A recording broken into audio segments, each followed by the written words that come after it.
Elizabeth, I wish I had you for an hour. 12 minutes is too short. First, I want to thank you so much for multiple reasons. It's my first question. I've only got five, and none of them are gotcha questions, so we're in a safe space. Um, I wanted to thank you because this documentary is unlike anything that I've seen in horror. I've watched them all. I'm pretty ravenous for it, but this documentary is it's so raw, and the authors involved really show themselves, especially you. You really, you bring up a traumatic past and a traumatic incident. So I wanted to thank you for that, first off, because it really elevates the documentary and it does make it unlike anything I've ever seen before. So my first question for you, and I asked the same thing of Stephen Graham Jones, is when you're recounting these stories, is it cathartic or is it more traumatic? I mean, because it dredges up some very unpleasant experiences. uh, Talking about them in the interview format as Yes, in opposed the to interview. writing about them. Yeah. Yeah, it was that's a really thoughtful question. I have spoken briefly about these events before, kind of in passing uh, in different circumstances at a conference or a convention or something. But again, just very fleetingly. Yeah, it was it was difficult. It was not, Philip asked me how would I feel about talking about this, and he said, that he was completely would have been fine if I hadn't. And I said, no, I want to talk about this because this is something that has fueled all of my work, or most of it, maybe not all of it, but I would say to some degree, so much of my work has been impacted by it. And so it would have been, I felt dishonest to not acknowledge that, I get that. I don't, yeah. So, and I do write horror. Not everything I write is horror, but I think pretty much everything I write skews dark. It all, it pretty much skews that way, with the exception of a handful of stories. And I was like that, before. I mean, I've always, been drawn to dark stories ever since I was a kid, reading them and watching them on the $1 Million Movie, or, writing them when I was trying to write as a kid. But I felt like it was a question in a way, especially within this format, that it would have been kind of, I don't know, it would almost have been dishonest not to answer it, not to talk about it. Well, your episode is fantastic, and I mean, it really lands. It lands hard, but then, as the episode continues, I get the sense of Elizabeth Hand that you were in the DC punk scene, and you write these incredible novels and short stories. And to your point, they're not all horror. I mean, they're varied, but there's a sense of lightness and fun to you that I got as well watching the documentary. So it did come across. You're a fascinating person. That's why I was like, 12 minutes is too short. Thanks, Sean. I'm a fun girl. You are. All right. All right. So I had that. I just had to thank you for that because, this episode, I do believe people will be talking about. All of the authors involved are incredible. Philip is an incredible director. So I interviewed Philip and I'm like, what you have done has truly elevated the game as far as horror documentaries. I should stop saying that. As far as documentaries in general, it's incredible. I can't stop telling people about it, which I suppose is the point. But let me continue. So you chose the Macabre for your story. Now, why was that? Why was that a great pairing? I think that might have been Philip's suggestion. And I think it fit well within the topic of the series, that it's a horror story. I mean, I have other ones, but they were, I think they would have been longer or not long enough. And I think it fit the theme of female rage that runs through a lot of my work. It's one of the stories that I think it comes out in well, even though it's sort of a, it was actually written as kind of an homage to J.G. Ballard. I wanted to write a story in the mode of Ballard, who is one of my favorite writers. And I think I had recently read or reread High Rise, his Oh, novel. okay. So that was, I think that was the incipit, that was kind of what inspired it. And I do love Euripides. I love the Bacchae. I love, I was a drama major at university, and I loved reading the ancient Greeks. So that was, and it was fun to riff on that, to riff on that play. And, I've riffed on other Greek, dark sort of female centric Greek stories and other books and in novels and other short stories. So so it was a cool story to read out loud. I don't think I've ever read it out loud before. It was a perfect pairing, and then accompanied with the visuals. It's so good. It is so good. I'm a broken record here, but I'm a big fan Well, of you. thank I'm a you. big fan of every episode, but I'm a huge fan of your episode. Okay, so you've stated that you write from location. I have to ask you, what is it about coastal Maine and New England in general that brings out the horror in all of us? Yeah, that's $1 million question. I wish I knew the answer. It's a very beautiful landscape, and and there's a bleakness to it as well. But and I think of like Nordic noir, which has become so popular, in the last decades.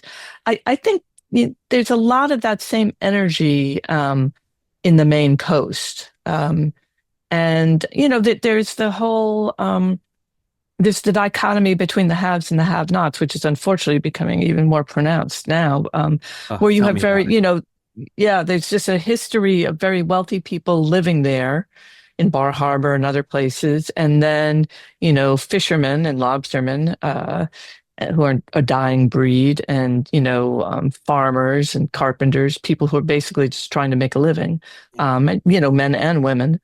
And so I think that there's a tension there that's embodied. It's embodied in the landscape.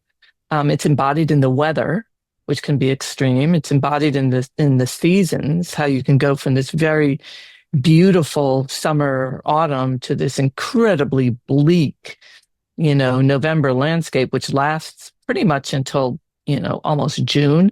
So, and then again, the tensions that can exist between people. But I don't know. It's a really interesting question. I've thought about it a lot because there is this tradition of New England supernatural that goes back to Hawthorne and and ancient legends from the Wabanaki and the indigenous people there. So yeah, I don't know. There's a real spirit of place to Maine that I love. Elizabeth, you can't escape the horror because you also split your time. You're in London as well. So you're going from gothic to gothic, and I think it's fantastic. What do Yeah, you I'm prefer? in London now. Oh, you are? Uh, yeah, I'm here now. Yeah, I'm in, and but with my partner lives in Camden Town, so I'm here with him. But which do I prefer? If I had to, if I was forced to choose, I would probably choose Maine, Okay. just because I'm kind of more. I like the isolation, and I like the woods. I'm fortunate enough to have a place that I write that's really pretty kind of tucked away in the woods there. But then there's this energy in London that I don't get in Maine. I grew up in New York, in the New York metropolitan area, and so yeah, there's times I'm like, yeah, I want to be city again. I want to like be somewhere where like every single car I pass is not somebody I know. Not that there's anything wrong with that, No, but no, just to have a feeling that like you're in a strange place. Not that Maine can't be strange, but I get it though. an You want to unknown. tap into a different kind of vibe. They definitely have Yeah, different vibes to them. yeah, yeah. Okay. that brings me to my next question. Okay, so how did you discover the secret to your process? By that I mean, how did you discover what works for you when you sit down to write? Is there a formula, or is it like playing jazz? What is it like for Elizabeth Hand? My God, I wish there was a formula, Sean. Tell There me. is no No. formula. No, it's basically me like bashing my head against the wall until something works. I'm working on a novel now. I'm frantically trying to finish it. And, it's been a challenge getting the voices right, getting, the details right.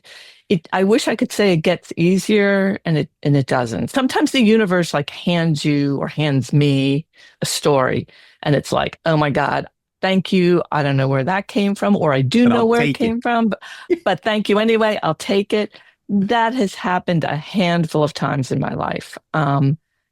But it doesn't happen often. I'm grateful when it does. And the rest of it is just like anything else, you just keep slogging away. I've done it. Slogging isn't the right word. Bashing away, hammering away. I've been doing it for long enough now. I've probably been, like my first story was published in, I think, 1987, but I was writing long before that. So, 40 years, not good with math, but a long friggin' time. And, so after a certain point, I do have, you know, uh, some chops that I did not have when I started out, and I know that, and I may not have the same explosion of energy, the whole shock of the new that I had when I was younger, and I would be discovering places for the first time, or Mm. that's something with getting older. There are fewer things that you're seeing for the first time. So I try to put myself out there so that I'm seeing art or, hearing music or doing things that I haven't done before, um, to kind of get that buzz. Yeah, But try and keep it alive. That yeah, childlike sense of wonder. Try and keep it alive. I yeah, get that. It's yeah, hard when look, we're certainly of a certain age, and it's a challenge. It's a challenge, but I think it's sweeter when you do land on those moments when you're a little bit older and you do have that epiphany, and it is sweeter. yeah, it is sweeter. And it's not as sloppy. I can go back and look at early works of mine and I think like, yeah, I wouldn't do that now. I would clean that up. But then I Elizabeth, I go can look back at to, whole decades of my life and say I wouldn't do that again. yeah, right. Good point. Me too. Okay, when a two-part question, because I know I'm running out of time. When you settle down for some comfort horror or fantasy, whether it be literature or whether it be film, what do you look for? If it's comfort horror, I I definitely turn to somebody like M.R. James, Okay. because he's kind of the cozy antiquarian horror. Robert Aikman, I love, but he is more unsettling than comforting. So I would say Aikman. And actually, there are other sort of golden age, Edwardian age fiction, which it always seems to exist. Well, not all of it, but much of it in this sort, some dusty antiquarian study with, all the dark things in it that he shouldn't have picked up on that expedition, or or that retirement trip somewhere. I do find All right. stories like that. Not The second part to that question is when you're looking for hair raising horror, whether it be film or literature, what do you lean into? Oh, well, I recently reviewed a fantastic, really dark, grim horror novel called The Lamb, Lamb, The Lamb by Lucy Rose, a young writer from Northern England. It was dark. It was, I wrote about it for the Washington Post, and that was something that I would not have known to look for. So a lot of it is serendipitous. A lot of it is stuff that I'm assigned to read for book reviewing, or that I teach at an MFA program that my students recommend because Mm. most of them are younger than me. or read a book review. But yeah, I can recommend that. The Lamb by Lucy Rose very highly. I'm Yeah. writing it down. Yeah. I'm And writing it down. she's also a filmmaker, and she has a short film that the title is escaping me, but it's about 12 minutes long. I'll look it up. Very easy to find. If you look it up, it was really creepy. Yeah, it was really good. Oh, She's thank you. fantastic. So she was a discovery. Yeah, Elizabeth a can't recent recommend discovery. something horrific for me. I am getting it today. I can guarantee you that. And my last question is, okay, so we're in 2025. Reality is a horror show. We can establish that. But what are you looking forward to on the horror horizon for the remainder of the year? Oh my God. I've been basically in this personal lockdown finishing a novel. So I have not been really popping my head above the parapet to see what's coming out. I think Paul Tremblay's YA novel is coming out later this year. So Can't wait for that. I'm looking forward to that. I basically just, when I go and I look on Blue Sky, I'm, always kind of trawling to see who's got stuff coming out. So as soon as I get off of this, interview, I'm going to be like, I'm looking forward to this, and this. But at the moment, I'm looking forward to being done with this novel so I can go out there and see all the marvelous things that people have been writing. And when can I've we been look forward to the writing. novel being published? It's scheduled to come out late this year, I think in December. Okay. So yeah, I'm putting the finishing touches on it. Yeah, and so it's a dark novel, but it's a different kind of dark. It's sort of a queer riff on Daphne du Maurier's Rebecca, Oh, you and kidding me? kind of loosely influenced by, very loosely, but yeah, but it's been fun to write, and but also it'll be fun to be finished with it and have, being able to read more and do more things and write more things. I get that. I get that. Elizabeth, I can't thank you enough. This has been an absolute blast, and I'm a huge fan. And again, the documentary is it's next level incredible. So you've all done incredible work, everyone involved with it. I already gave Philip enough credit that, the authors involved are just spectacular people, and your stories are just amazing. So I just wanted to thank you for that again. It was really entertaining. Well, thank you so much, Sean. It's been a pleasure. It's great talking to you.